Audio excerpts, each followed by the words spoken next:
जय जिनेंद्र।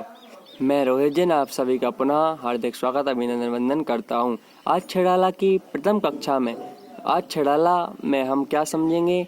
जो प्रथम ढाल है उसमें क्या चारों गतियों के दुखों का वर्णन अपना चल रहा था। अगर आप लोगों ने अभी तक इस चैनल को सब्सक्राइब, लाइक, कमेंट और बेल आइकन को नहीं दबाया हो तो कृपया कर दें, जिससे आप लोगों के लिए सबसे पहले वीडियो मिल जाए। आज हम देखते हैं कि कल हमने देखा था कि नरक में भूख और आयु कितनी होती है, और उसमें फिर हमने क्या अच्छे कार्य करने से कोई शुभ कार्य हमने किया होगा तो उससे हमारे लिए क्या हो गया था।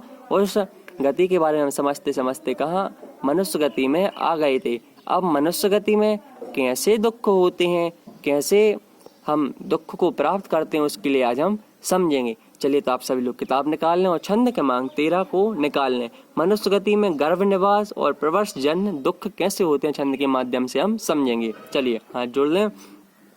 जननी उदर नवो जननी उदर बस्यो नवमास, अंग संकुचते पाई त्रास, निकसत जे दुख पाए घोर, तिनको कहते न आवे और।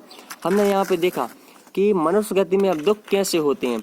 तो जननी उदर बस्यो नवमास, जननी अर्थात अपनी माता के, उदर अर्थात पेट में, बस्यो नववास हमने क्या 9 मास तक क्या निवास किया अपनी माता के पेट में। और अंग सकुचते पाई त्रास, और जब अंग सकुचते अर्थात जो हमारा शरीर था, जो हमारे अंग था, उनके सुकड़े रहने पर, मतलब कितनी छोटी सी जगह में कि माता का पेट रहता है, उसमें हमारा 9 माह रहते हैं हम उसमें।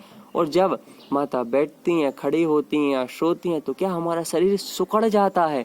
तो पाई त्रास, उससे हमने क्या बहुत घनघोर दुख पाए हुए हैं। यहाँ पर पंडित दौलत राम जी नरक क्या हमारा पहले निगोद, फिर त्र्यंच, फिर नरक गति तक हमारा क्या हो गया था, इसका वर्णन हो गया था। अब हम मनुष्य गति के दुख के बारे में जानने हैं कि जननी उदर बस्यो 9 मास, जब हम माता के उदर अर्थात पेट में आए, कितने 9 मास तक रहे, और अंग सकुचते पाई त्रास, और अंग सकुड़ते ही हमने क्या अधिक दुख अधिक त्रास अर्थात दुख को प्राप्त किया।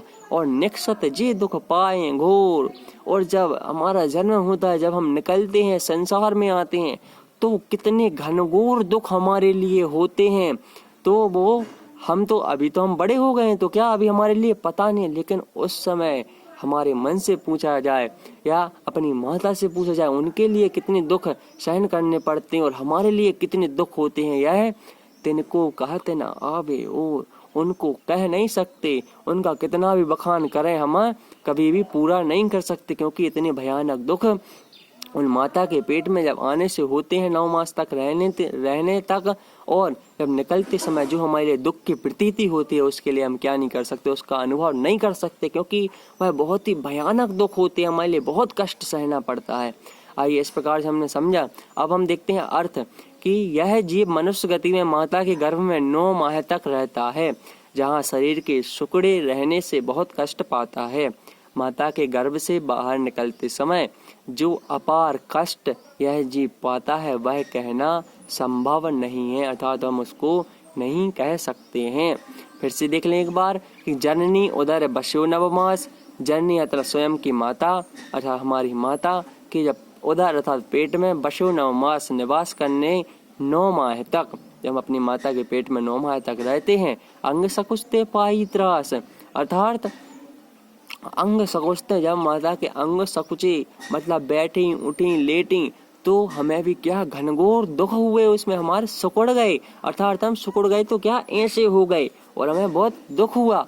और निकसत जे दुख पाए घोर, अगर जब हम माता के पेट से संसार में निकले तो हमारे लिए क्या घनघोर दुख अर्थात अत्यंत दुख का सामना करना पड़ा। तिनको कहत न आवे और, हम उसको कह नहीं सकते, हम उसका बखान नहीं कर सकते हैं।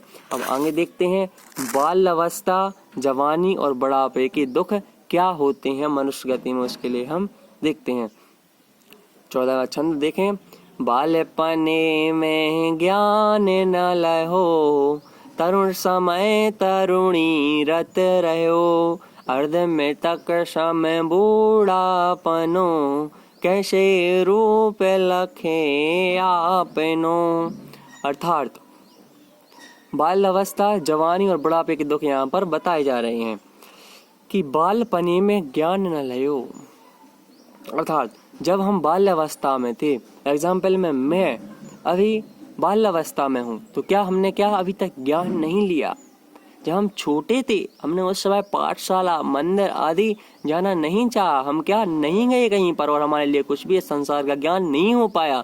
और तरुण समय तरुणी रत रहो, अर्थात तरुण समय तरुण अवस्था में जब हमारी शादी वगैरह हो गई तो तरुणी रत रहो, अपनी गृह गृहस्थी स्त्री आदि में अच्छे से मोह लगाकर राग द्वेष से अच्छे से हमें व्यतीत करते रहे, अर्थात उसी में रमण करते रहे। और अर्ध मृतक सम बूढ़ा परूं, और जब अर्ध मृतक अर्थात अधमरे के समान रही ऐसी हालत में जीव सम अर्थात उसके समान अर्ध मृतक अर्थात अधमरे के समान बूढ़ापनो और वृद्धावस्था में कैसे रूप लखे आपनो, अर्थात वह अपना रूप अपनी आत्मा का स्वरूप किस प्रकार से लखे अर्थात देख सकता है।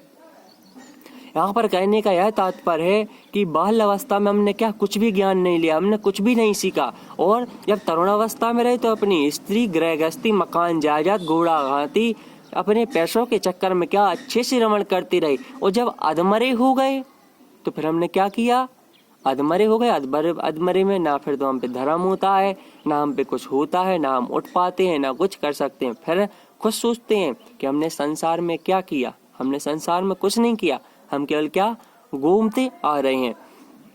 एक महाराज अच्छा सा भजन गाते हैं कि वो अच्छा सा भजन गाते हैं,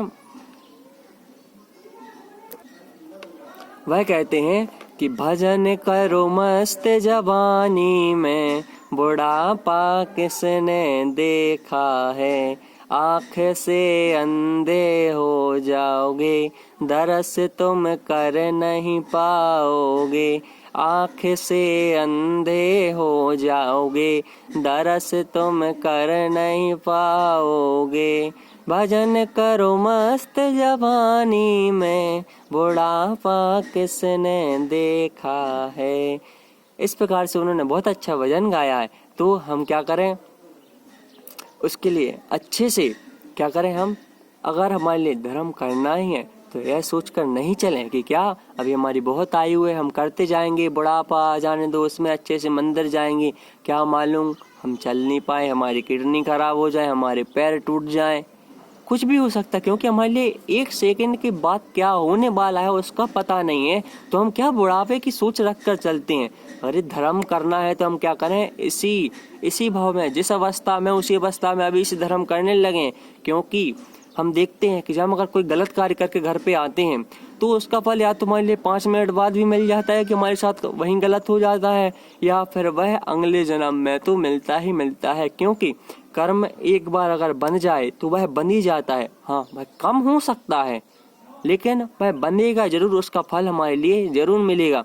तो बालपने में ज्ञान लयो, हमने बाल अवस्था में बिल्कुल ज्ञान नहीं किया। तरुण समय तरुण अवस्था में अपनी स्त्री आदि मकान जायदाद के में लगा रहा, रमण करता रहा। और अर्ध मृतक सम बूढ़ापनो, जब अधमरा सा हो गया, वृद्ध अवस्था सा हो गया, फिर कैसे रूप लगे आपनो, फिर अपनी आत्मा का स्वरूप कैसे जान सकता है। हे भव्य जीवों, अगर हमें अपना कल्याण करना है तो अभी हम जिस अवस्था में उसी अवस्था से ज्ञान करने लगे। हाँ, हो सकता है अभी लॉकडाउन चल रहा है तो हर जगह के मंदिर वगैरह बंद है, लेकिन हम कर सकते हैं, जनवाणियों के माध्यम से अच्छे से पढ़ाई कर सकते हैं। मैं आशा करता हूँ आप सभी के लिए अच्छे से समझ में आ गया होगा। इसी प्रकार से आप सभी के लिए सादर जय जिनेंद्र।